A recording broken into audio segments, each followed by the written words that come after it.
Please welcome Hilliard Guess, host from Third and Fairfax, the official podcast of the Writers Guild of America West. What's up, y'all? How y'all doing? Y'all ready for this? Here we go. First of all, I want to thank every one of you guys for coming tonight. This is going to be a dope moderation thing happening here, so let's jump on in.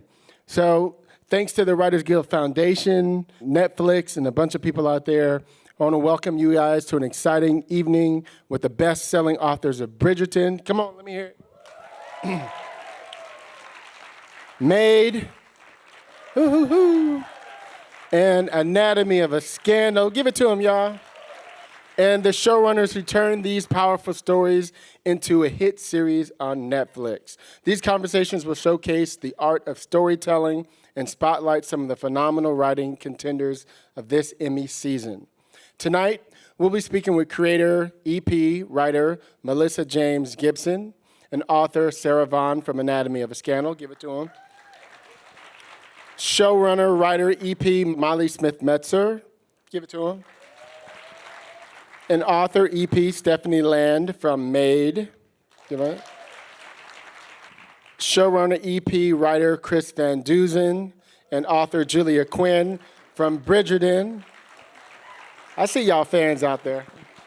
Now let's settle in to hear about how these books served as an inspiration to bring these unique stories to the page and screen. We'll start the evening off with a smart psychological thriller, Anatomy of a Scandal, which is an international bestseller that grapples with complex issues of power, sex, and consent. Y'all ready? Hit us with the clip. There's more. You're not telling me just to tell me, to unburden yourself. There's more. Is she pregnant? No, God, no. The story's about to break. When? Tonight. The Mail's splashing it tomorrow online. Late tonight, Chris Clark's on his way over. He's coming here. Now. We have to get ahead of this. We have to figure out how to protect our children from it. We have to do both. So with us now is co-creator and executive producer and writer of the series, Melissa James Gibson. Give it to her. And executive producer and author of best-selling book, Sarah Vaughan. Don't they look gorgeous? Look at her. See? So we'll start with you, Sarah, first. Anatomy of a Scandal is an international bestseller that has been translated to 24 languages. What is it about the themes of privilege and entitlement that you feel resonated with the audiences around the world? Well, I think the theme of entitlement is something that we increasingly recognize because it's something that occurs in every country wherever there's an imbalance of power and wealth. So I think it's obviously seen as in quite an extreme form in the UK with our class system or with the institutions of the House of Commons and Oxbridge, which Anatomy explores. But really, you see it everywhere. And I think we're fascinated by powerful individuals and sort of repulsed by them as well. And the whole idea of entitlement is this idea that there are rules that don't need to apply to you, that you've got your own set of rules that you adhere by. And I think that, whether that's a Logan Roy or a Perry in, Big Little Lies, or Shane in White Lotus, or James Whitehouse, I mean, those last three could all be members of the Libertines. I think that's something we're fascinated by. I think often the powerful characters are quite charismatic and compelling, and you're quite seduced by them. You want to find out why they're like that. But also I think you, as a viewer, you want a little bit of comeuppance for them. You want to sort of see what happens to them, really. Sometimes just because it makes narrative sense, and sometimes I think because it's a way of validating your own lack of success or power. I was thinking that it's fascinating to me. I think we all kind of are addicted to wealth and success. There's something about it that drives you to want to be that.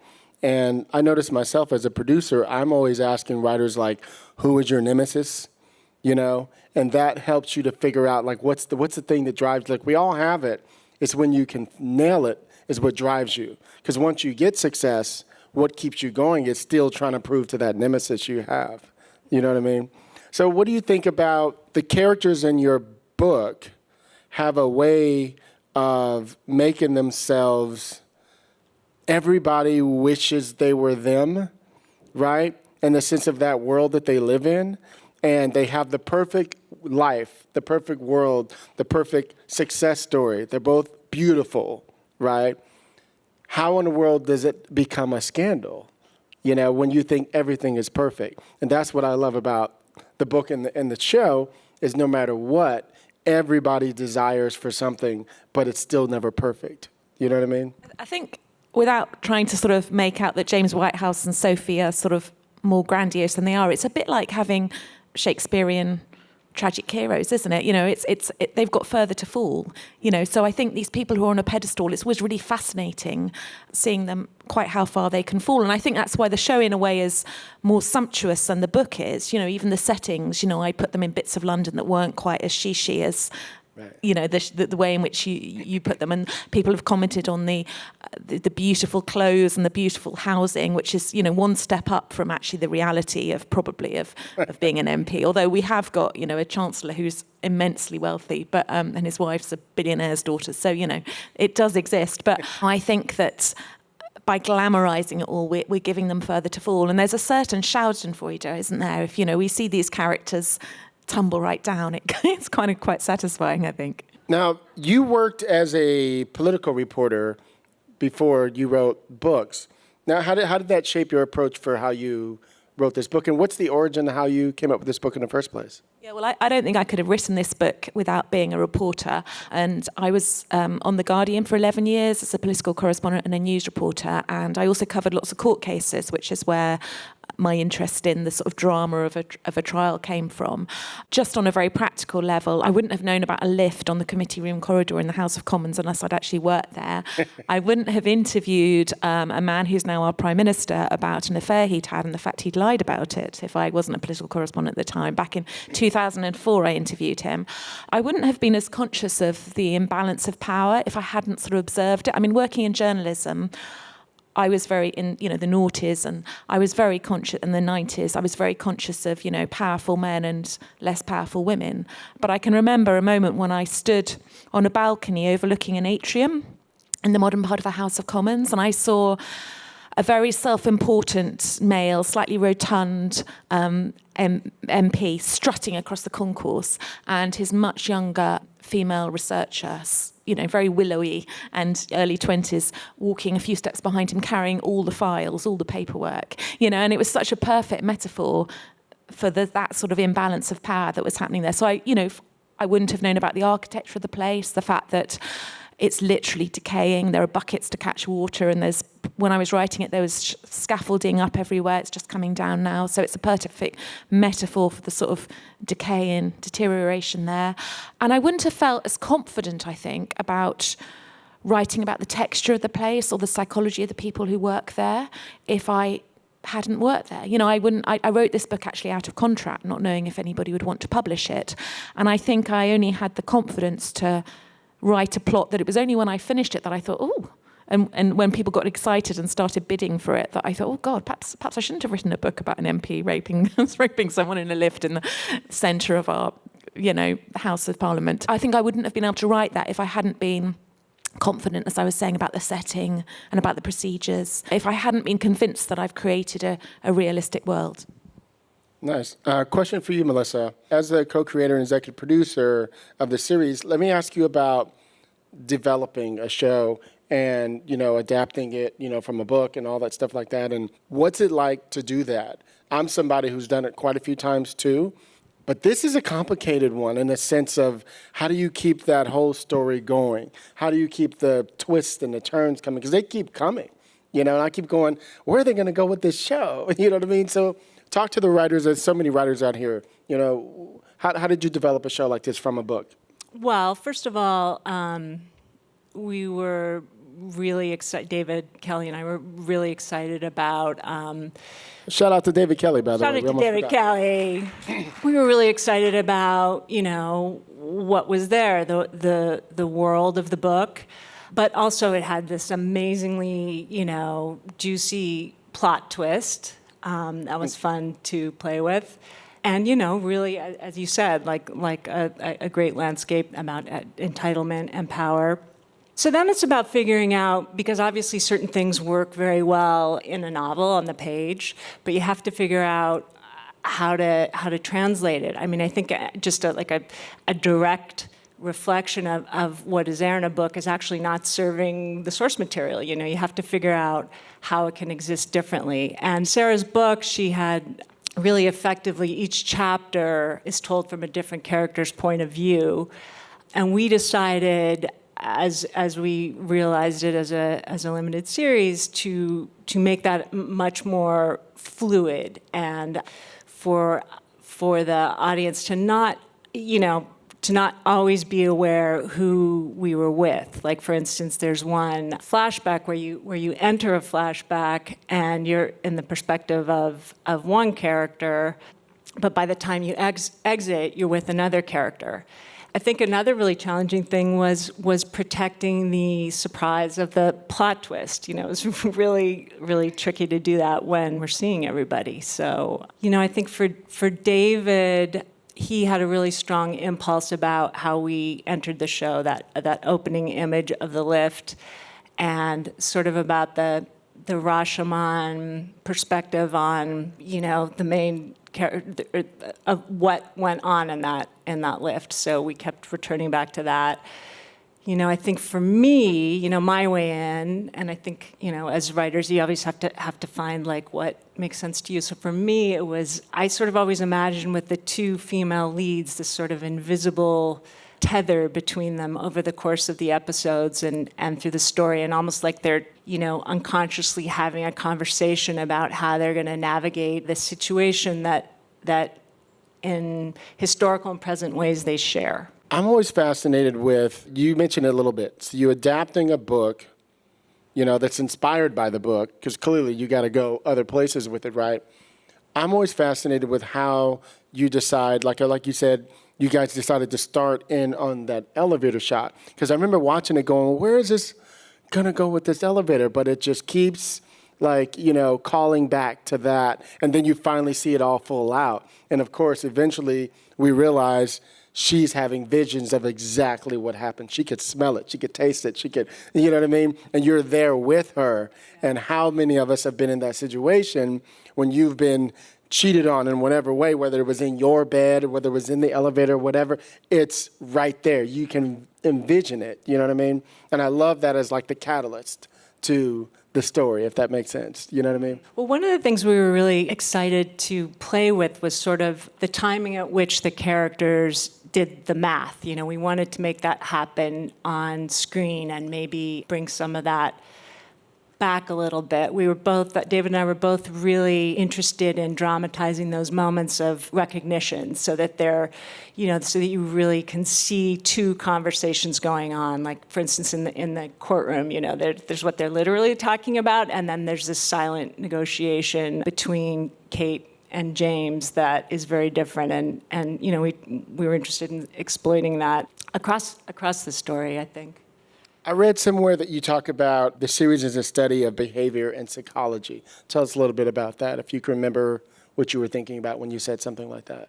Well, I think all great books and source material are that. And, we tried to keep that alive as it was realized as a show. Like, I guess what I just said, I mean, I'm always interested in, those two conversations. It's like, I like watching that and trying to perceive that. And I think that this story in general, it's all of these main characters, it's really a show about reckoning. They're all reckoning with the choices they've made that have got them to this moment, but also, really having to face themselves. And in the character of Kate, I mean, quite literally, she reinvented herself. But Sophie too, she's bought into a whole world of I'm going to live this life. And for me, I think her journey is sort of one of like, these blinders that are just, actually, I guess she started like this, and then just slowly, like her world is opening up about who is this man I've married and who am I within this marriage. I mean, I think to some extent, the show became also obviously an anatomy of a scandal, but also in opening it up like an anatomy of a marriage in a way, which, I think was fascinating for both David and I. Definitely. I think you guys definitely did that. Let me ask you, you were talking about the courtroom scene a moment. This is for both of you. One of the things that I love the most is when something is like tension is really hard to do sometimes and to do it well, right? One of the things I love is like there's moments where James is in the courtroom and like they'll reveal some new information and his wife is in the balcony and he looks up at her like, you weren't supposed to hear that. You know what I mean? Was some of that in the book too, where you were teasing it? That's something you and David like discovered as you were working on it? You added quite a lot of that, didn't you? I mean, there was the bit where she rushes home and he said that he thinks, when Olivia says, I was in love with him, she rushes home, and that's in the book. When Angela brings up the fact that Olivia and James have had sex in the House of Commons on 2 previous occasions, I wrote about them having made a Section 41 submission, which is a legal thing, which obviously is a very dry thing to be put into the book. And I don't think I put in that Angela looks at James and he nods to her. And I think I actually, with the notes, I said, well, that wouldn't be allowed. That wouldn't be, but it's in the show, and it's really good because it shows his ruthlessness. He just gives a little nod to Angela, like, go ahead, go for my ex-lover and just really make her look really bad. And I know that probably wouldn't be allowed in real life, but it's quite a telling indication. So yeah, some of those I think you should take full credit for because they're not in the book, no.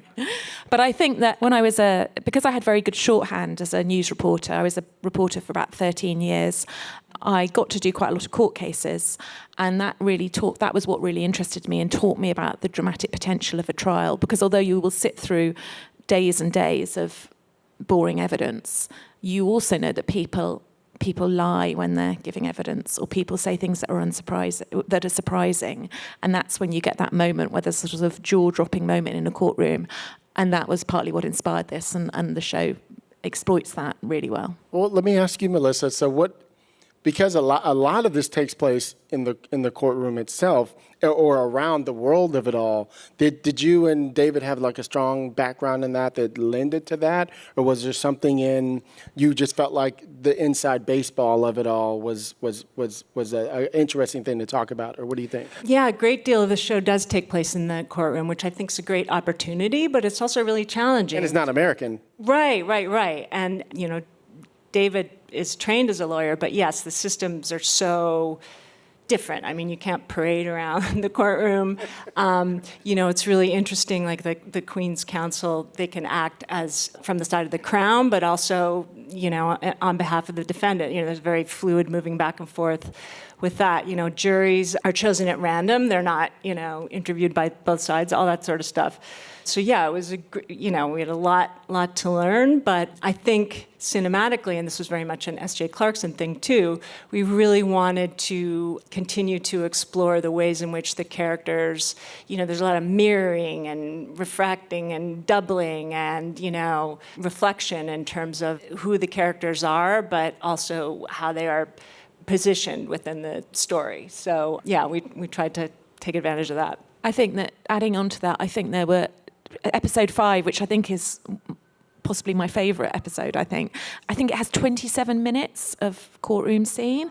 And I remember when I went on, I managed to go on set one day because of COVID at the very end. And I remember Rupert saying that he had to have massages because they were so tense doing these really long days. And Michelle said it's the hardest thing she's ever done, learning all, they're very long sections of script that they had to do, these long... It was almost like they're in a play, and they're really long scenes. Yeah, and you might think 27 minutes of courtroom scenes, that's going to be quite dull, isn't it? But it doesn't feel it at all, I don't think, because I think partly because of that use of the flashbacks and the sort of the different memories, that you're seeing. So Olivia's, this actually isn't in episode 5, I think it's in episode 3, but you're seeing her memory is different from James's memory, so you're doubting all the evidence. And in that episode 5, you're kind of, as you were talking about earlier, there's that subtext, isn't there? There's the pauses, there's the, I know who you are and you know who I am, and do we shaft each other at this moment or not? Sorry, excuse, but, do we sort of do this to each other now or not, So I think that creates a lot of tension as well. And obviously the cameras and the sort of the way they're circling each other as if they're dancing. Yeah, I think that all adds to it. Let me ask one last question for you, Melissa. So what do you hope the viewers will take away from Anatomy of a Scandal? Well, I mean, I hope people enjoy the ride, obviously, but also, I hope they reflect on. I mean, one thing that we haven't talked about is how much the show is about consent, and I think what's so interesting in the setup and what Sarah set up in the situation is these are people who have been in a relationship, and in other circumstances, the sex either was or would have been consensual, because there are two stories within the show where consent is central. So, I think that's a good thing for all of us to think about where that line is and making sure we honor it. Well, thank you both. And let's give them a round of applause, everybody. Melissa and Sarah, Anatomy of a Scandal, everybody. Thank you, guys. Awesome. So our second panel of the evening is about a series that showcases the resilience of a single mother, while also addressing issues of poverty, domestic violence, and mental illness. So we're gonna roll with the clip. Hit it with it, y'all. I'm sorry, is there anything else that you could actually do for us here, please? Honestly, without a job, I can't do squat. Okay, I can't get a job if I can't afford daycare. Well, we have access to subsidized daycare grants once you have a job. I need a job to prove that I need daycare in order to get a job? What kind of fuckery is that? You know what? Why don't you try this? Value Maids. It's a local cleaning service, a lot of turnover, worth a shot. Call them, tell them you're on the way. That would be great, yeah, thank you. Yeah? Can I bring Maddie? To a job interview. So here with me is the WGA award-winning executive producer, showrunner, and writer of MAID, Molly Smith Metzler. Give her that's right. And New York Times best-selling author, Stephanie Land, whose memoir, MAID, Hard Work, Low Pay, and A Mother's Will to Survive, served as the inspiration for the series. She's here virtually to join us. Hooty hoo! So let's start with you, Stephanie. The series is inspired by the your New York Times memoir. Did you ever envision seeing aspects of your book on the screen, told like the way this beautiful young lady did here? I did not know how to write scenes when I was writing my book. I was I didn't know how to write things. As I was writing a book, I imagined how it would play out on a movie screen. And so that was a lot of my motivation in writing scenes. It's just, that was what I did. I envisioned how it would look as if I was sitting in a movie theater, and that worked out. That's hilarious. So here's a funny thing. This is something I'm telling writers all the time. So quick little story. So a friend of mine is an author, and he's been working on this one book for 3 years. In 3 years, I think he's written 4 or 5 chapters. And we were sitting having lunch the other day, and I said to him, when are you going to finish that book? And he's like, I'm getting to it, it's coming along. And the dude can write his butt off, by the way. And I said, you know what your problem is? I said, you're not writing that book from the heart, right? Which we've all heard. We all talk about, write what you know, right? Which is what Stephanie did, right? And so I said, you're always talking about politics, but you never write about that. I bet if you wrote about that, you would finally finish it. He finally told me the other day, I just wrote 30 pages. I said, I told you. See? So I'm saying that to you, Stephanie, because I love that you had no idea how to do this. but you still found it within you to make it work. Because when it's coming from the heart, that is the key. That's the voice that we talk about, right? When you come from the heart, you're able to get things out of you. You may not have the structure right. You may not have, how to mold the characters and the voice right. But when you're just telling your story, it lands on the page, and that's when we resonate with it. You agree? Yeah, I sure do. There was no question there, as you said. So, Maid is a fictionalized book, right? But it's rooted in lots of aspects that are emotionally the same. Were there any scenes in particular you loved seeing, brought to the screen? I really appreciated the fictionalized aspects of the series. I think Molly is masterful. And I think Molly is, oh God, I wish I could be there right now. It pains me that I'm not there. I think Molly is absolutely amazing in what she did with my book and then with the story. And the fictional aspects of the series, I really appreciated because I wrote a book that was very white. It was a very white book. It was I was very isolated. I was in a place where I did not live in a place where there were people of color. Going into talking to producers, I really wanted people to have some kind of vision that included diversity and included the real world. And Molly did that. And she did that brilliantly. And I absolutely love that. It's hard to give your story to strangers.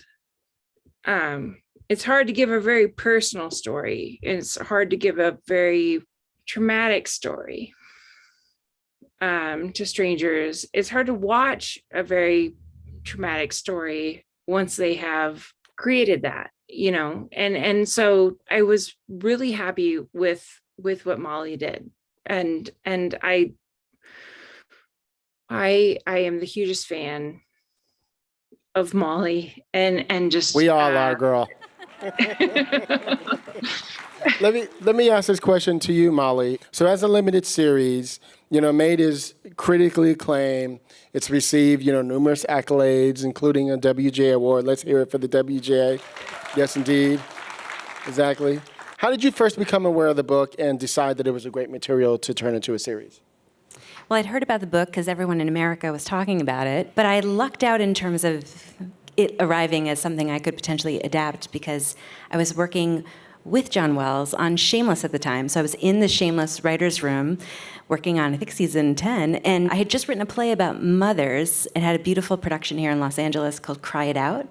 And it's very much about socioeconomics and kind of mother, the profound experience of being a mother, blah, blah, blah. All of John Wells' office had just come to see the play. So I was sort of top of mind when they optioned this book with Margot Robbie that was about motherhood. And I think they were in the office like, what writer writes about mothers that we could share this with? And I was like, I'm right here in the Shameless Writers Room.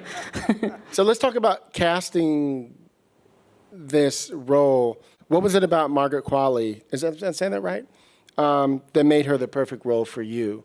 Because on the screen, and I know a lot of you filmmakers out there are like me, we're so in this bubble here in Hollywood, and we watch and we see things, we see a mile away when an actor's acting or they're doing too much or they're doing extra. I never see her, I always tell, it's in the eyes, she's subtle. How did you know she was the right one for you? Well, we were very careful going into the casting process because, I don't know if you noticed, but Margaret is in virtually every frame of a 10-hour limited series. So we knew that this role was going to carry our show. That's a big responsibility, and also someone we were going to spend 9 months with. So when we started meeting with actors, we met a bunch of incredible people, but I speak on behalf of all the producers when I say once we met Margaret, it was Margaret's role. And we were so excited that she wanted to come spend 9 months in the rain with us and shoot it.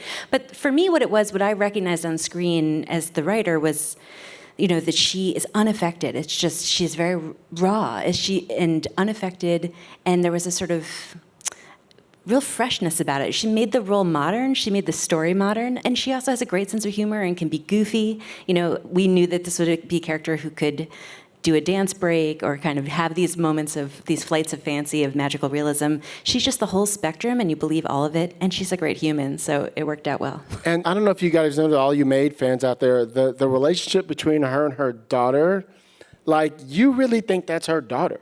You know, that she's so in love with this girl. There's moments where she's just staring at her, you know, in this deep wonder, you know, and this I will die for you thing. Like, you can see it a mile away from her. You know what I mean? I think what's cute is it's not really acting. I think Riley felt that way about Margaret because Margaret, I mean, everything she did was incredible in the show, but possibly the most incredible thing was this bond that she forged with this young actor.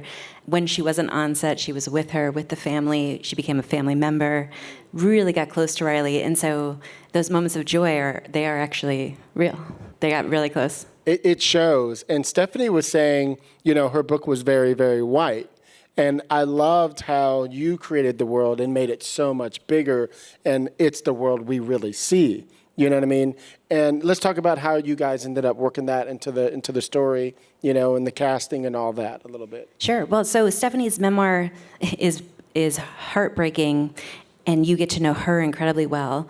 And she speaks to no one. She's like kind of the loneliest character. The only person she gets to talk to in the whole memoir is really her toddler. And so I was heartbroken by that, but also it doesn't make, you know, amazing television. So we had to flesh out this world and kind of build it out. And so we meet her mom, we get to know Sean better. The father's a character, we get to know Nate, who's a bit of an invention, and then Regina and this friendship between she and Regina. You know, the writer's room created that, but I loved what we got to talk about, which is that motherhood is a great equalizer between women. You know, what Regina's going through and what Alex are going through are so different, but they get to recognize each other in themselves. And so I just was delighted when that puzzle piece all came together. And yeah, we were lucky that Anika wanted to do the role. Stephanie, so this is based on a memoir from you. So tell us a little bit about those homes. Like, I'm always looking at, I was talking with the other panelist about the inside baseball of it all, where you become a part of the actual set piece, right? So hers takes place in this home with these women that we've never seen before, where they go down the street, you know, and around the corner to make a phone call so that their exes or whatever can't find them. You know what I mean? Tell us a little bit about that, because that's fascinating to me. Yeah, that's what we call nuance. That's the thing I love. Yeah, I hate to disappoint you, but I did not live in a domestic violence shelter. Oh, that's it. So I did not have the experience of going around the corner to do that stuff. But I will say I had about 20 houses that I cleaned, and I had 20 clients that I knew very intimately, just because I knew if they had changed a shampoo type. I knew if they had changed sudden like book that they were reading. And so I knew these clients so intimately, but at the same sense, like, they didn't know that I was living off of peanut butter jelly sandwiches. And so that was a thing that I lived with. I lived with the invisibility. I lived with the knowledge that only the work that I did was important, and the work was important, and not necessarily me as a human being was important. It's a hard job, and it's a job that runs our country. You know, I mean, we have millions of people who are working domestic workers jobs right now, and they're not paid enough. They're paid minimal amounts of money, and they are vulnerable. And, you know, to sit with them and to talk to them and to hear about the injuries that they work through is just so humbling. And so if anything, you know, I hope that this series really draws some light to that. And I really hope that we start to realize that there are millions of people who are taking care of us, and it's their job to make our lives better. And we are not supporting them. We're not paying them a living wage, and we're not paying them benefits. And so that is my, I don't know, that is my purpose through this series, and just hoping that people see that. There you go. Yes. So, talking about poverty, the book and the series describe how poverty takes its toll on many fronts, right? Physical, mental, emotional. Can you both talk to us about the balance and shedding a light on this on the screen? Well, sure. I can tell you when I read the memoir, I don't think I slept that night. It's like a thriller. You're watching this poor character go just on a Herculean battle to survive, and every step is a total nightmare, and it is so stressful and so unfair and riveting and dramatic. So I was like, this is a true hero. Like, this character is a traditional classic hero. How do I translate the emotional stress of this story for the screen?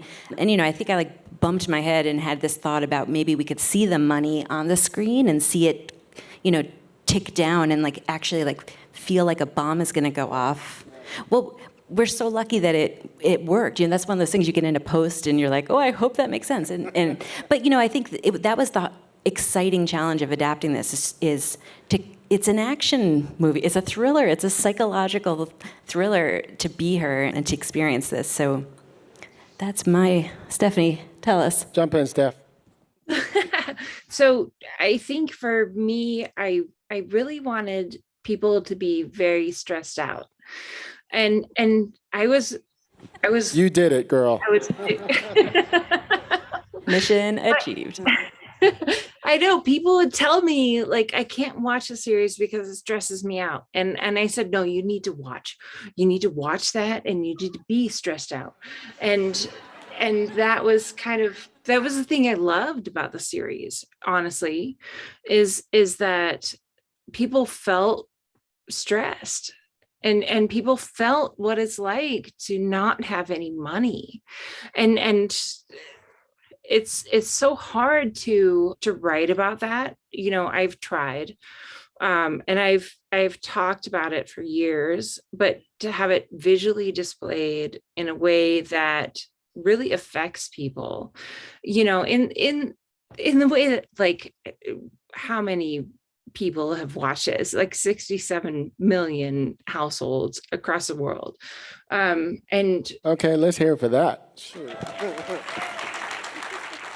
And so to have that many people be affected by not only what it's like to live in poverty, but what it's like to struggle to access government assistance, it's horrible. And I don't think that many people realize that. I was just looking on Twitter earlier, and the GOP is upset because they just voted to have an expansion of the WIC program. And so the Women in Infants and Child's program that I was on, and that was a thing that someone said, "You're welcome," when I was trying to get organic milk. It's a program that is so necessary, and it's a program that is amazing, and people are saying that it's, I just don't know. I through my work, I have tried to, I am an advocate, and I try to fight for the things that are set up to help people, but they don't actually help people. What people need are things like they need health insurance, and they need sick days. Domestic workers need vacations, and they need the basic benefits that a lot of us have, but they don't have. And so it's really hard for me to continue to advocate for things, and nothing has changed. I hope things will change. I hope things will change with domestic violence, but I really hope that things will change with the domestic workers in our country, because that's the work that makes all other work possible. Well, amen to that. Thank you, Molly. Thank you, Stephanie. Everybody go see MAID on Netflix, y'all. Thank you. Thank you. So with that, we will conclude this evening with the discussion of Bridgerton, a romantic, scandalous, and clever series that celebrates the timelessness of enduring friendships, families, finding their way in search of love that conquers all. Season 2 of Bridgerton released on March 25th and quickly broke records to become the most viewed English language series on Netflix. Let's hear it for that.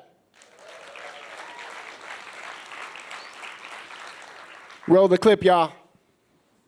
Did your maid know you were riding astride? I have no maid. Ah, then you're married. Forgive me. Then you were lost. I am not lost either. I'm on my way back to Mayfair. It is just ahead. Mayfair? Well then. I appreciate your attention, sir, but I assure you I am perfectly safe. Perhaps we pretend this encounter never took place? You allow me to go my way and you go yours. You worry about being seen. I worry about meeting strange men at parks at dawn who fail to leave me alone with all of their questions. Your secret is safe with me. I shall not tell a soul. How grateful I am. Losing races to strange women in such parks at dawn. I can only imagine the questions I will be asked. Is that what that was? A race? Or was it not? Does one not need actual competition for a race? You could say that if we had decided on a finish line together, but alas, we made no such agreement. Ah, I see you are not one for losing. I shall have you.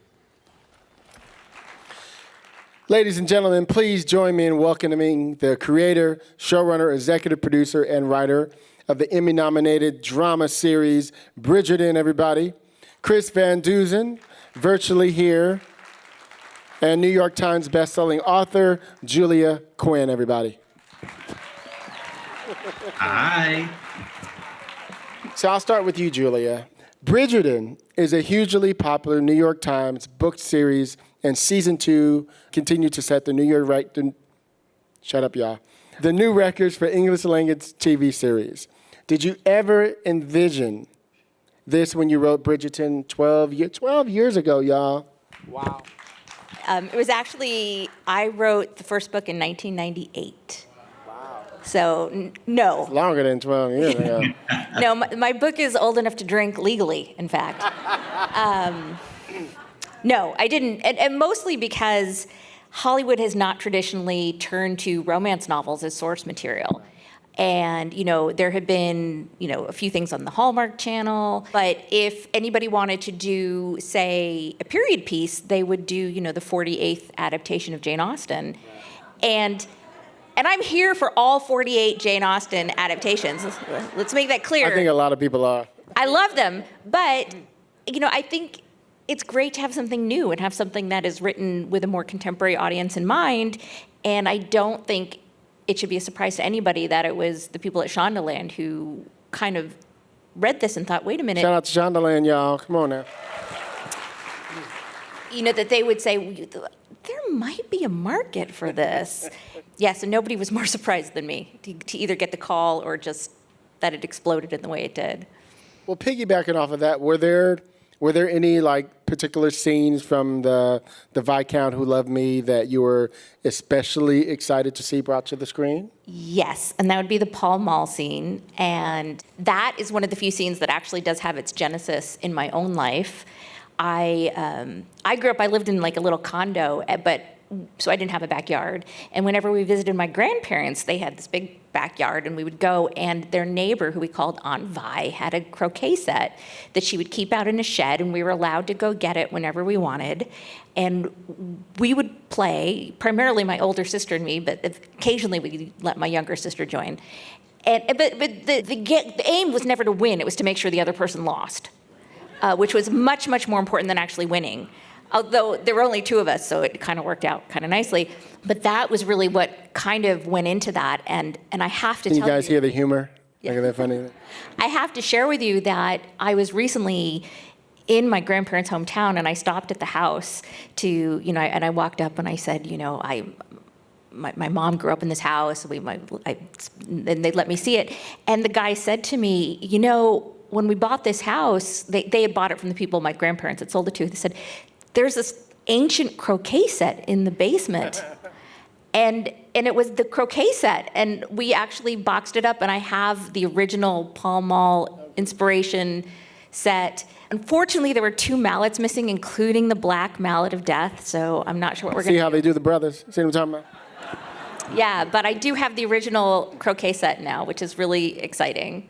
Let me ask you, Chris, so what's your process for adapting this into a series? You know, it's really it's really about the large story that we're trying to tell here, and we have to figure out, you know, starting point one is figuring out how to be able to tell that story in the most compelling kind of way, and also the most visual. I mean, the series, it's really been set up much like the books have, in that we're focusing on a different Bridgerton sibling and their respective love story every season, which I found to be really refreshing and really satisfying from a creative standpoint, because it means we get to flesh out new characters and meet new characters and explore new storylines season after season, so things never feel old or stale. And season 2 was really an entirely different beast than season 1 was. This season, we got to tell this amazingly fraught and sexy and complicated enemies to lovers love story. And we got to bring in this entirely new family, the Sharma family. We brought them into this world and we opened it up even further. We still had Anthony, of course,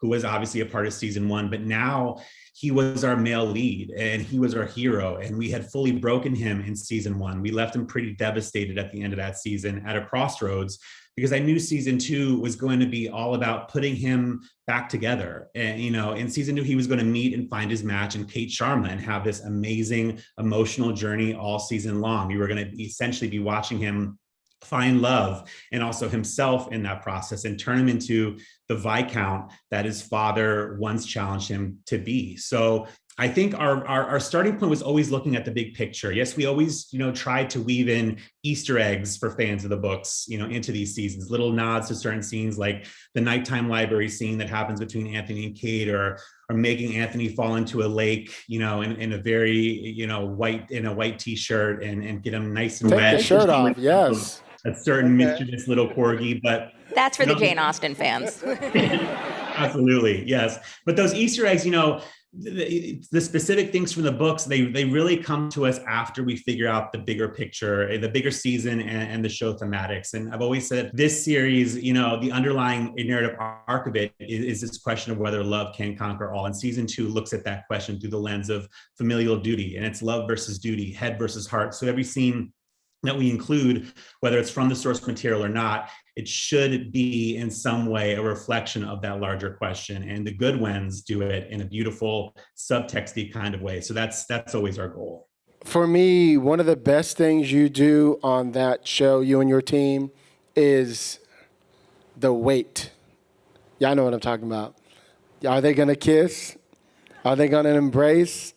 And you will keep that going on for 9 episodes, trying to, I'm like, kiss her, God darn it. I mean, come on now. But it's just so steamy that by the time it happens, and I watch it with my husband. My husband's like, you watching that again? He's sitting like this watching. See? So let me ask you, the season contains several love stories, including the romantic one between Anthony and Kate, and the familial love between the 2 Sharma sisters.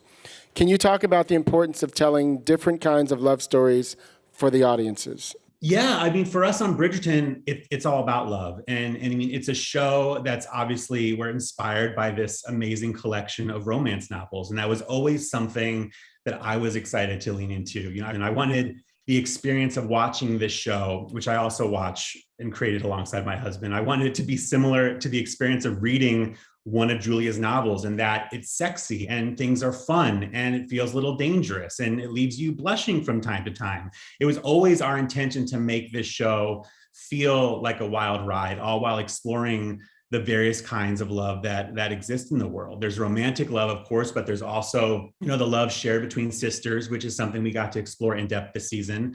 And it's not always about a happy ending in our world. And you saw that with Marina in the first season, you saw that with Penelope and Colin at the end of this season.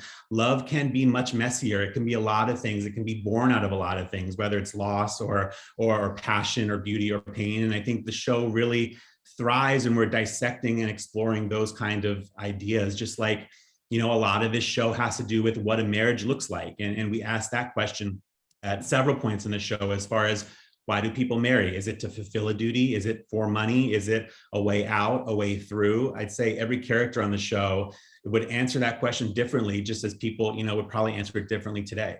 What was the most challenging part of the story to adapt for the screen then?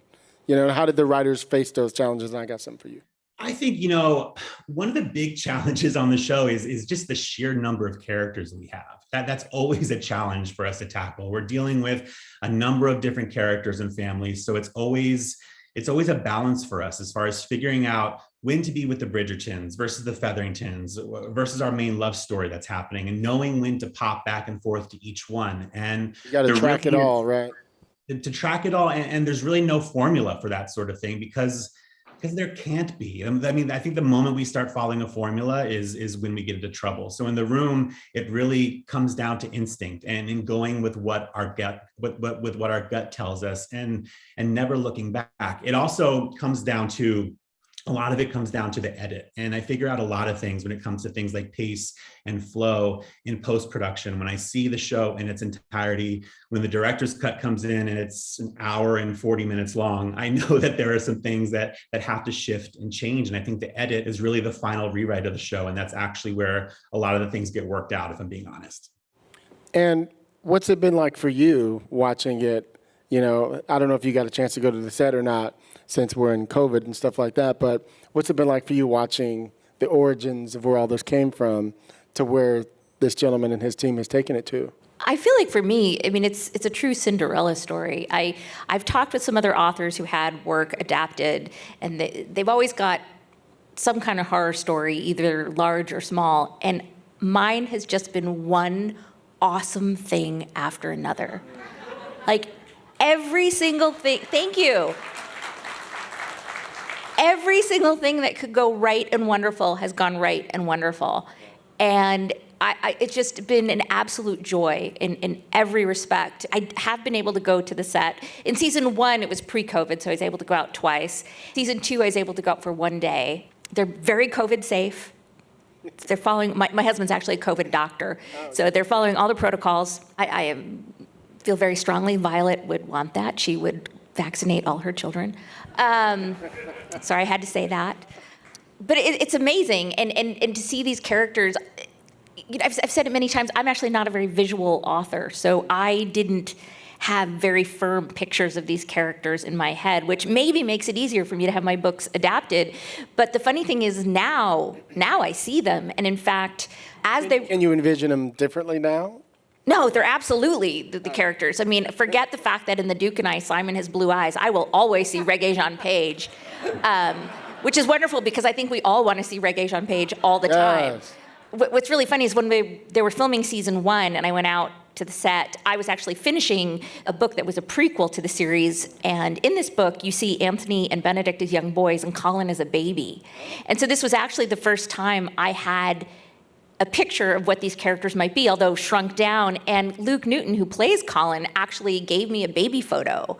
So when I was writing the scene with baby Colin, I actually had chubby-cheeked Luke Newton. And actually, if you want to see his baby photo, it's up on my website on the Romancing Mr. Bridgerton page. If you go to Inside the Story, I have his mom's permission to post it. So Chris, there's several changes in the plot from the novel to the show. Can you talk about some of those choices you ended up making? And of course, you know, I'm a brother sitting on the stage. I got to talk about the non-traditional casting you guys nailed. Come on now. And my husband, who's white too, I drive him crazy because every time we watch it, I'll have something to say. I'll be like, see, there's no need for them to be white whatsoever. Anyway, go ahead, Chris. About your first question, as far as the differences, I think it's a given, you know, with you know, there are always going to be differences from the source material with any adaptation. But for us, you know, in the writer's room, we're really careful about that sort of thing. And you know, I certainly didn't fall in love with these books and want to create a show that was inspired by them just so that I could change everything. I wanted to capture their tone and capture their spirit and the essence of these characters, but most importantly, but I also, you know, I wanted to make sure that we were taking every portion of the audience, whether they had read the books or not, on the same satisfying ride. And sometimes that meant making surprising choices. You know, in the books, Anthony and Kate, in the second book, Anthony and Kate get married after being caught in a compromising situation, but we took a different route in the show. We got Anthony almost hitched to the young lady he's been courting all season, Kate's sister, Edwina. We took them all the way to that altar, and at the last minute, we got them out of it. And that scene when Edwina puts everything together, as far as what's happening with Anthony and her sister, it's one of my favorite moments of the entire season because it's so compelling and so surprising. And one of the rules we live by on the show is not being afraid to put these characters in the worst situations imaginable, and to not be afraid to write ourselves into a little bit of a hole. And then, you know, having to figure out how to get them out of them, to be watching a scene literally on the edge of your seat, not knowing what's going to happen next. You know, those are the kinds of scenes I like to watch myself. It's only natural that they're the kinds of scenes that I like to write. And that's what I challenge myself and my writers to do, to write what we want to watch. Selfishly, you know, we're really writing to entertain ourselves, and we're just hoping that someone else out there will connect with it as deeply as we do. Yeah, give it to him. I was just thinking about you, you know, those of you writers who, when you have a chance to go to the set for your episodes, or as the author to go to the set, and you see this whole visual, I mean, the productions on these shows, the costumes, the makeup, the wardrobe, I mean, it's so big. It must be like stepping into Disneyland or something, you know what I mean? It was unbelievable. This year, the one day I got to go to the set for season 2, they were actually filming at Hampton Court Palace. And Netflix, thank you, Netflix, managed to arrange Where my ticket, Netflix? See what I'm talking about? But they arranged me to get a private tour of the palace with the woman who's literally carrying the keys. Wow. So that was incredible. We got to go in like these rooms that aren't normally open to the public, but it was so fun, you know, when you get to the set, and it was this perfect day. I mean, I know that not every day in English weather is perfect, but this was perfect. You know, there's maybe 2 clouds in the sky and a light breeze, and it was just utterly fabulous. And it was just very funny because everybody was like, oh, this old place, you know, clearly our budget's gone way downhill, you know. And meanwhile, you're at, you know, Henry VIII's, you know, palace here. It's just incredible. I write words for a living, and I have no words really to describe this to you. To go, you know, both to that set or to the soundstage where they built, you know, it's like Bridgerton land, and you know, you turn around and suddenly you're in, you know, Daphne's bedroom, and then here are the Featheringtons and this, and you're just looking around going, oh my gosh, it's insane. It's absolutely insane. Chris, you guys must take over half of England in order to have all those sets and everything. It's crazy. We took over a huge collection of warehouses in Uxbridge in the UK, and it really is. It is like Bridgerton land over there. It's what our production designer for the first 2 seasons, Will Hughes-Jones, what he was able to do and accomplish. I mean, it's incredible. It's jaw-dropping when you see it. I can't talk about this without talking about, I mean, I have several favorite characters, but Queen Charlotte, she needs her own show. Don't y'all agree? She needs her own show. It's all in the eyes. She just does so much. I just love it. I would say it's in her mouth too. She does something when she's reading Lady Whistledown, and her mouth doesn't come together quite right. She's amazing, and you know she's getting her own show. Yeah. Oh yes. I was saying that for the people. Sorry. I think she is probably one of my most favorite characters, and I created her specifically for the show. She wasn't a part of the books to really, you know, she is really the key as far as the world looking the way that it does. You know, as far as Bridgerton being this colorful, multi-hued, multi-ethnic world, we knew going into it that this show was going to be for a modern audience, and we wanted modern audiences to relate to it, which meant that we wanted anyone to be able to see themselves reflected on screen, and the show is always going to reflect the world that we live in today. And season 2, you know, with the introduction of the Sharma family, we further build and expand upon it. Love that. I love that. Let me ask you a question about, you were talking about Queen Charlotte's character. What are some of the other, like, your favorite characters to write for? Because I know you always got to focus on your, you know, your top of the call sheet people, but sometimes there's some, you know, ancillary story character that you're like, ooh, we could do this, we could do this, we could do this. What other things do you like to do? I mean, I love writing for all the characters for really different reasons. I mean, Lady Danbury is incredible to write for. And I recently said this on another panel, but I'm not sure if anything in my career will ever come close to writing lines for Dame Julie Andrews.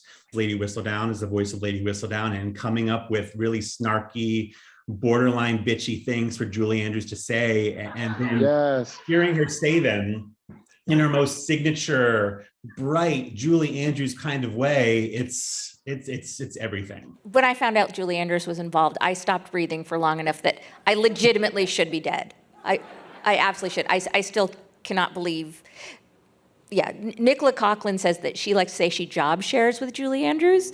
So I'm wondering if that means I job share with both of them. So let's look forward to season 3 with Penelope and Colin. Y'all give it to them. Y'all give it to them.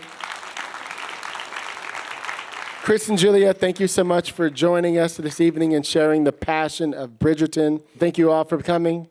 Appreciate it. Thank you. Thank you.